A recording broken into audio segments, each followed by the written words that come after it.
Saya bukan politisi. Saya dosen dan pendaki gunung. Saya terlibat dalam politik karena saya pikir politik itu mesti diasuh dengan force of better argument. Force of the better argument. Siapa punya argumen terbaik, dia boleh ajukan itu sebagai dalil tuh.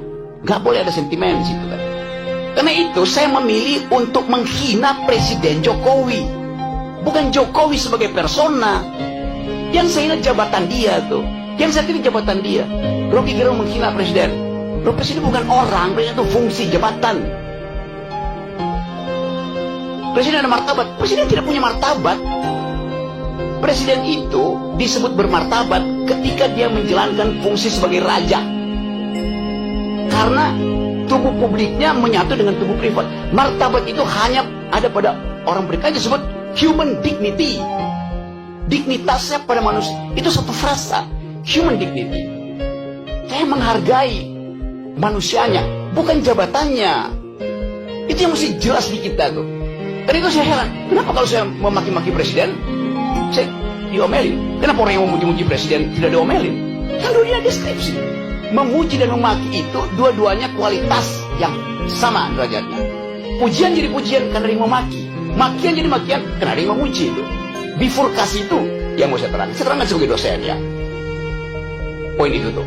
Jadi kalau saya kasih kritik betul-betul metodologis. Apakah saya benci pada Presiden Jokowi? Enggak.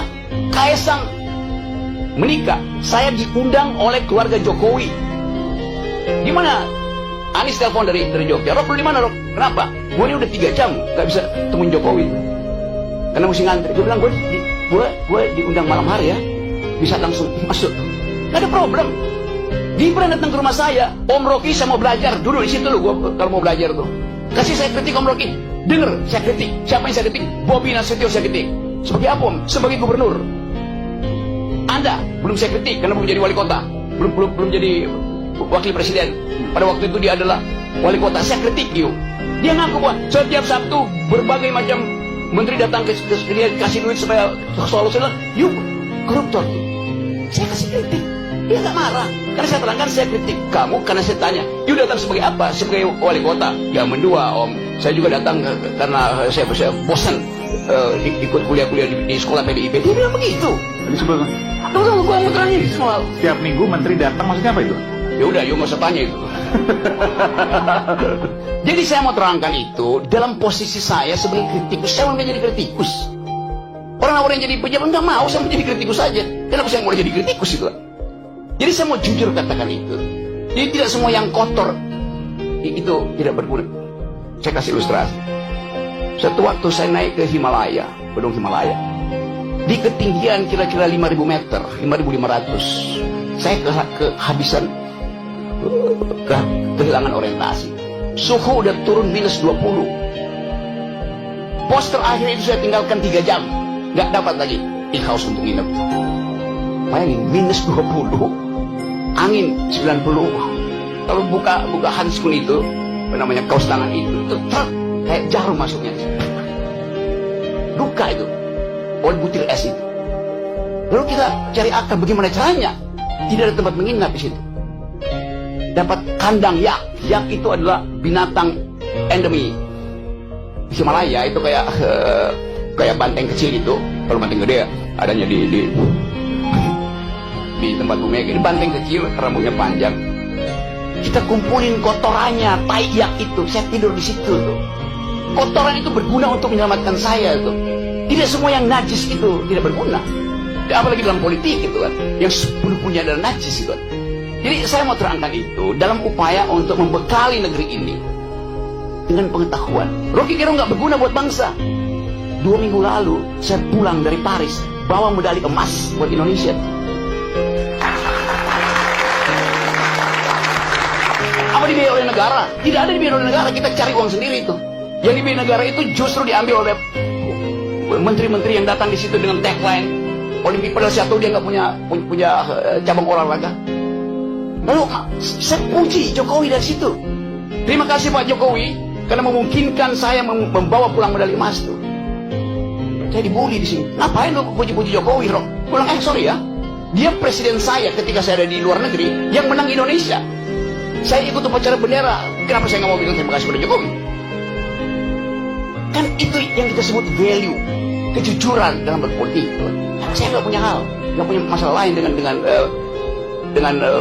pemerintah. Saya punya masalah dengan kebijakan yang mereka buat. Yang sebut kebijakannya itu dungu.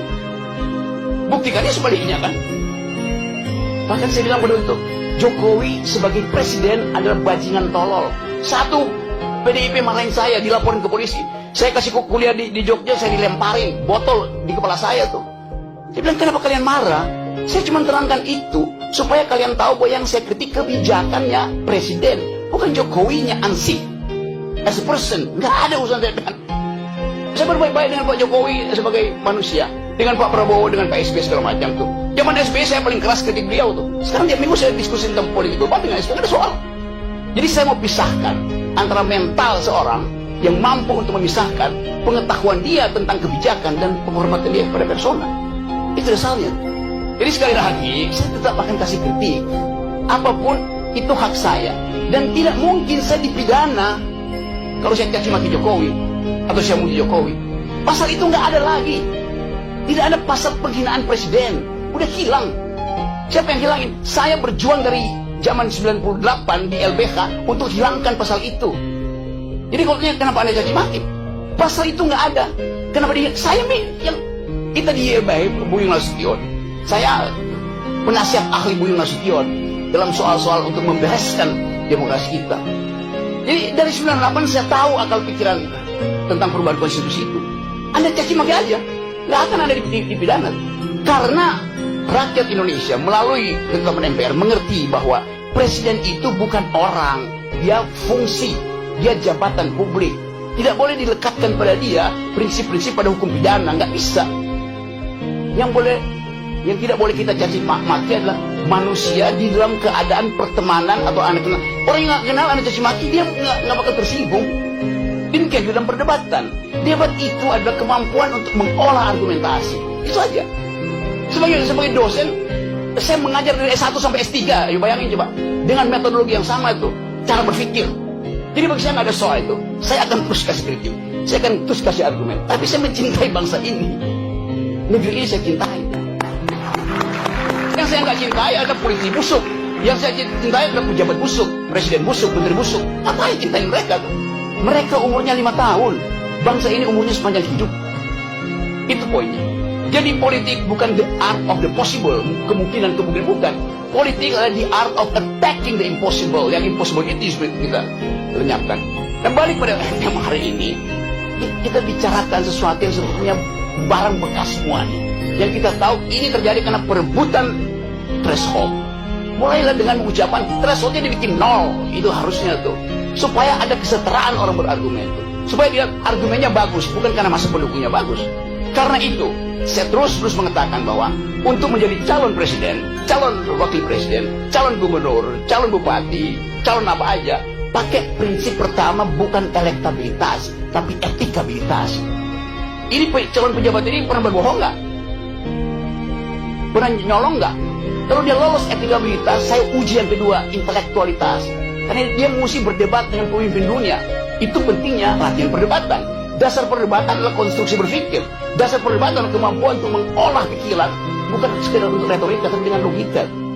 Jadi kalau seseorang pemimpin, pilkada misalnya, dia lolos etikabilitas, oke, bagus, moralnya bagus. Tunggu dulu, belum selesai. Apakah dia mampu untuk mengunyah konsep, ilmu pengetahuan, sejarah, etc. Jadi loloskan dia secara etikabilitas, loloskan dia secara intelektualitas, baru dia kita izinkan diuji elektabilitasnya. Begitu logikanya tuh. Bukan elektabilitasnya diuji duluan. Elektabilitasnya bisa disogok ke lembaga-lembaga survei kok. Nah, saya ingin didik bangsa ini sebagai seorang yang memilih profesi dosen, guru, supaya jujur dalam berargumentasi. Assalamualaikum warahmatullahi wabarakatuh. Waalaikumsalam warahmatullahi wabarakatuh.